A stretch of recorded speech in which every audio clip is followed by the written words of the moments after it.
Pada suatu pagi yang cerah, di sebuah kota kecil yang terkenal akan kedamaian, ada seorang polisi muda bernama Aji. Aji adalah seorang polisi baru yang penuh semangat, tapi sering terbawa ego. Ia baru saja menyelesaikan masa pelatihannya dan ditempatkan di pos polisi kota tersebut. Hari-harinya dipenuhi dengan semangat mengabdi dan menjaga ketertiban masyarakat.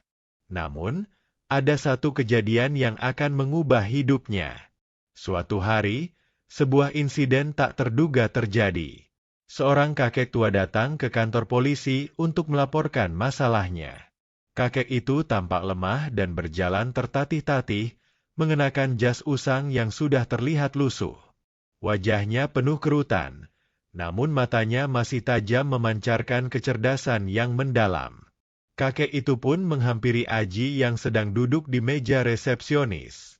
Dengan suara pelan, kakek itu mulai menceritakan bahwa ia kehilangan sepeda motor kesayangannya yang sudah lama ia miliki. Aji, yang merasa sudah berpengalaman dengan kasus-kasus seperti ini, segera menatap kakek tersebut dengan tatapan sinis. "Kakek, ini kantor polisi, bukan tempat curhat. Kalau kehilangan motor, datang saja ke polsek terdekat, bukan sini." Aji berkata sambil menolehkan pandangan ke arah layar komputernya. Kakek itu tampaknya tidak merasa tersinggung. Ia hanya diam dan menundukkan kepala. "Maafkan saya, Nak. Saya hanya ingin melaporkan ini kepada polisi." Kakek itu berbicara dengan suara pelan, seolah menghindari konfrontasi. Namun, Aji merasa terganggu dengan kedatangan kakek tersebut. Ia merasa kakek itu hanya mengganggu waktu kerjanya. "Kakek, sudah bilang kan, ini bukan tempat yang tepat. Silakan pergi," kata Aji dengan nada tegas. Kakek itu tersenyum lemah, lalu perlahan-lahan berdiri dan berjalan keluar. Aji pun menganggap itu adalah akhir dari cerita. Tetapi, tak lama setelah itu, datanglah seorang pria berbadan tegap, mengenakan setelan jas dan dasi yang rapi. Dengan wajah serius, pria itu langsung mendekati Aji dan memberikan kartu nama. "Kenalkan, saya Letnan Jenderal Purnawirawan. Dedi, saya ingin bicara dengan atasan Anda." Aji merasa sedikit bingung. "Ada apa, Pak? Bisa saya bantu?" Letnan Jenderal Dedi menghela napas, lalu berkata, "Saya datang untuk memberikan pelajaran tentang sikap Anda terhadap tamu tadi. Kakek yang Anda usir itu adalah mantan atasan saya.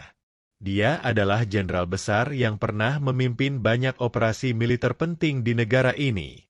Dia adalah mantan jenderal yang sangat dihormati." Aji terkejut. Ia baru sadar bahwa kakek yang ia anggap hanya seorang pria tua biasa ternyata adalah seseorang dengan sejarah panjang yang sangat dihormati. Wajah Aji berubah pucat. Maaf, Pak. Saya tidak tahu itu." Letnan Jenderal Dedi menatap Aji dengan tajam. "Tahu atau tidak tahu, sikapmu tidak bisa dimaafkan begitu saja. Anda mengusir seorang pahlawan, seorang pejuang yang sudah memberikan banyak untuk negara ini. Saya tidak akan membiarkan ini berlalu begitu saja." Aji merasa dunia seakan runtuh di hadapannya. Ia berpikir ia akan dipecat, atau lebih buruk lagi, dipindahkan ke tempat yang jauh lebih buruk.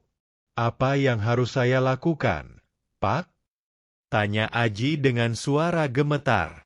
"Lapor ke atasanmu. Segera. Anda akan dihukum untuk kesalahan besar ini. Saya akan pastikan kamu memahami pentingnya sikap dan rasa hormat terhadap orang lain, tidak peduli status atau usianya," kata Letnan Jenderal Dedi dengan nada tegas. "Pergi sekarang, laporkan itu." Aji segera berlari ke ruang atasannya, yang kebetulan adalah seorang Kapolres yang dikenal sangat tegas. Dia masuk dengan tergesa-gesa dan melaporkan kejadian itu dengan perasaan cemas. "Pak, saya telah mengusir seorang tamu. Saya tidak tahu bahwa dia adalah mantan jenderal. Saya sangat menyesal." Kapolres menatap Aji dengan tajam. Aji, kamu sudah tahu bahwa dalam tugas kepolisian kita, sikap terhadap warga sangat penting. Apapun latar belakangnya, kita harus menghormati mereka. Kamu harus belajar untuk menghargai siapapun yang datang ke sini. Kamu sudah melanggar prinsip dasar itu. Kapolres menambahkan, mulai hari ini, kamu akan mendapatkan hukuman. Kamu akan menjalani tugas luar yang berat. Kamu akan bertugas di lapangan tanpa ada privilese. Dan kamu akan diminta untuk meminta maaf secara langsung kepada kakek yang kamu usir. Hati Aji semakin terasa berat. Ia merasa dirinya seperti sudah jatuh dari puncak, dan sekarang harus memulai semuanya dari bawah lagi.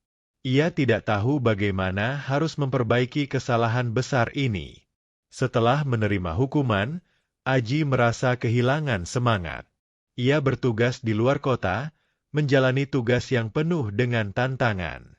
Namun, setiap kali ia berinteraksi dengan warga, ia selalu mengingat kesalahan yang telah dibuat. Kejadian itu terus menghantuinya, dan Aji bertekad untuk tidak mengulanginya lagi.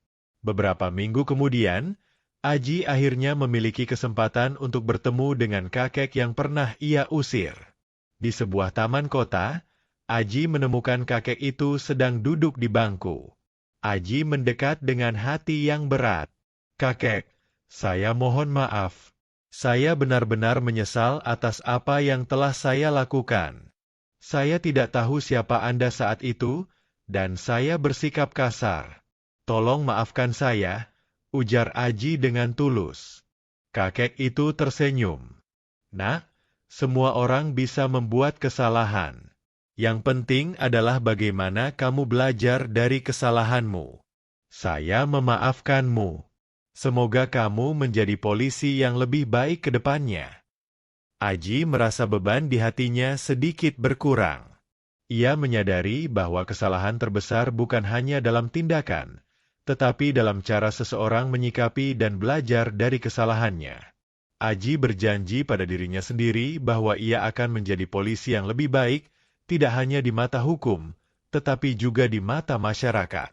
Kisah ini mengajarkan kita tentang pentingnya menghormati orang lain, tidak peduli siapa mereka atau dari latar belakang mana mereka berasal. Dalam hidup, kita semua bisa membuat kesalahan, tetapi yang paling penting adalah bagaimana kita memperbaiki dan belajar dari kesalahan tersebut. Kisah ini adalah cerita fiktif yang dibuat untuk memberikan inspirasi dan pembelajaran tentang pentingnya menghargai orang lain, tidak peduli siapa mereka atau latar belakangnya. Semua karakter, kejadian, dan situasi dalam cerita ini adalah hasil imajinasi penulis, dan setiap kesamaan dengan kejadian nyata hanyalah kebetulan belaka. Jika Anda merasa terinspirasi oleh kisah ini, jangan lupa untuk menekan tombol subscribe dan aktifkan lonceng notifikasi, agar Anda tidak ketinggalan cerita-cerita menarik lainnya. Kami akan terus berbagi cerita yang penuh inspirasi dan pelajaran hidup yang bermanfaat untuk Anda. Terima kasih telah membaca kisah ini hingga akhir.